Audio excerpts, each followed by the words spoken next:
राधे राधे, जय श्री कृष्णा। आज मैं आपको भैया दूज की लोक कथा सुनाने जा रही हूँ। अगर यह वीडियो आपको पसंद आता है तो इसे लाइक और शेयर करना। एक बुढ़िया माई थी, उसके 7 बेटे और एक बेटी थी। बेटी की शादी हो चुकी थी।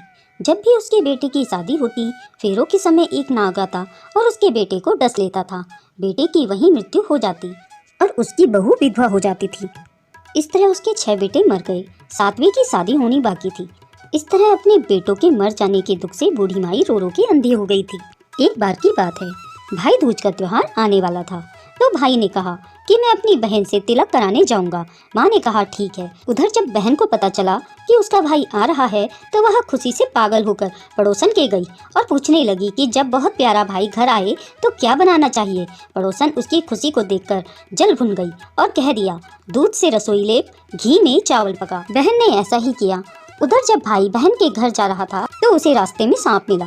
सांप उसे डसने को हुआ तो भाई बोला, तुम मुझे क्यों डस रहे हो? सांप बोला, मैं तुम्हारा काल हूँ, मुझे तुमको डसना है। भाई बोला, मेरी बहन मेरा इंतजार कर रही है, मैं जब तिलक कराकर वापस लौटूंगा तब तुम मुझे डस लेना। सांप ने कहा, भला आज तक कोई अपनी मौत के लिए लौट के आया है जो तुम आओगे? भाई ने कहा, अगर तुम्हें यकीन नहीं है तो तू मेरे झोले में बैठ जा। जब मेरी बहन मेरा तिलक कर दे तो तू मुझे डस लेना। सांप ने ऐसा ही किया। सांप उसके झोले में बैठ गया।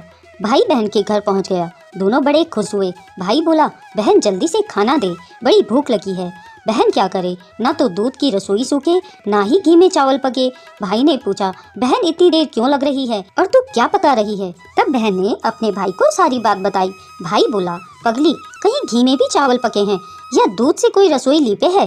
गोबर से रसोई लीप और दूध में चावल पका। बहन ने ऐसा ही किया। खाना खा के भाई को बहुत जोर से नींद आने लगी। इतने में बहन के बच्चे आ गए। बोले, मामा मामा हमारे लिए क्या लाए हो? भाई बोला, मैं तो कुछ नहीं लाया।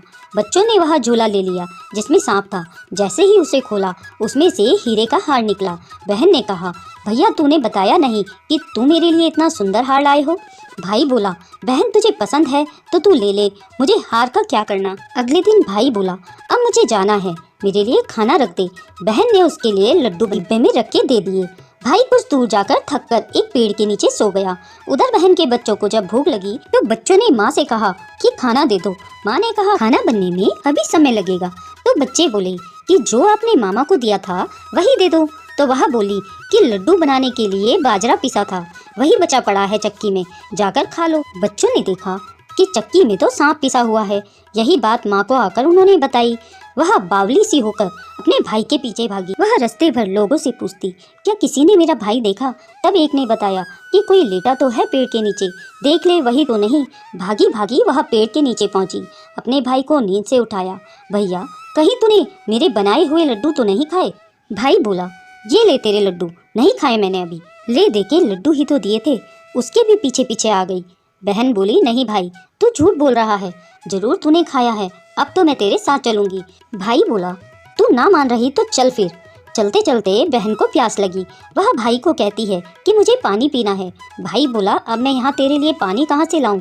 देख दूर कहीं चील उड़ रही है, चली जा, शायद वहाँ तुझे पानी मिल जाए। बहन वहाँ गई और पानी पीकर जब लौट रही थी तो रास्ते में देखती है कि एक जगह जमीन में 6 शिलाएं गड़ी हैं और एक शिला बिना गड़ी हुई रखी थी।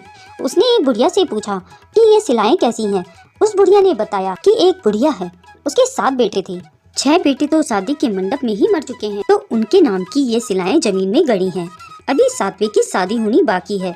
जब उसकी शादी होगी तो वह भी मंडप में मर जाएगा, तब यह 7वीं शिला भी जमीन में गड़ जाएगी। बुढ़िया की बात सुनकर बहन समझ गई कि ये शिलाएं किसी और की नहीं बल्कि उसके भाइयों के नाम की है। उसने उस बुढ़िया से अपने 7वें भाई को बचाने का उपाय पूछा। बुढ़िया ने उसे बतला दिया कि वह अपने 7वें भाई को कैसे बचा सकती है।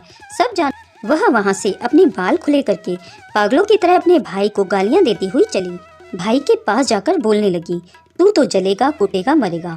भाई उसके ऐसे व्यवहार को देखकर चौंक गया, पर उसे कुछ समझ नहीं आया। इसी तरह दोनों भाई बहन माँ के घर पहुँच गए। थोड़े समय बाद भाई के लिए सगाई आने लगी। उसकी शादी तय हो गई।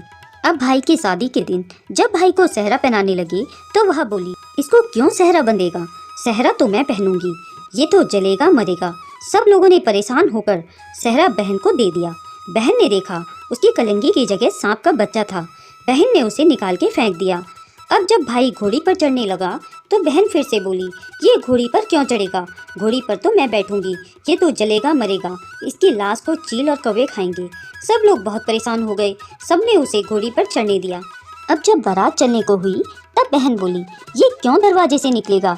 ये तो पीछे के रास्ते से जाएगा, दरवाजे से तो मैं निकलूंगी। जब वह दरवाजे के नीचे से जा रही थी तो दरवाजा अचानक नीचे गिरने लगा। बहन ने एक ईंट उठाकर अपनी चुनरी में रख ली, दरवाजा वहीं के वहीं रुक गया। यह देखकर सब लोगों को बड़ा ही अचंभा हुआ। रास्ते में एक जगह बारात रुकी तो भाई को पीपल के पेड़ के नीचे खड़ा कर दिया। बहन कहने लगी, ये क्यों छाँव में खड़ा होगा? छाँव में तो मैं खड़ी होंगी। जैसे ही वह पेड़ के नीचे खड़ी हुई, पेड़ गिरने लगा। बहन ने एक पत्ता तोड़ अपनी चुन्नी में रख लिया, पेड़ वहीं के वहीं रुक गया। अब तो सबको विश्वास हो गया कि ये बावली कोई जादू टोना सीख कर आई है, जो बार बार अपने भाई की रक्षा कर रही है। ऐसा करते करते फेरों का समय आ गया। जब दुल्हन आई तो उसने दुल्हन के कान में कहा, अब तक तो मैंने तेरे पति को बचा लिया, अब तू ही अपने पति को और साथ ही अपने मरे हुए जेठों को बचा सकती है। फेरों के समय एक नाग आया, वो जैसे ही दूल्हे को डसने को हुआ, दुल्हन ने उसे एक लोटे में भर के ऊपर से प्लेट से बंद कर दिया। थोड़ी देर बाद एक नागिन वहाँ आई, दुल्हन से बोली, तू मेरा पति छोड़। दुल्हन बोली, पहले तू मेरा पति छोड़। नागिन ने कहा, ठीक है, मैंने तेरा पति छोड़ा। दुल्हन, ऐसे नहीं, पहले 3 बार बोल। नागिन ने 3 बार बोला, फिर बोली कि अब मेरे पति को छोड़। दुल्हन बोली, एक मेरे पति से क्या होगा? हंसने बोलने के लिए जेठ भी तो होने चाहिए। नागिन ने जेठ के प्राण भी दे दिए।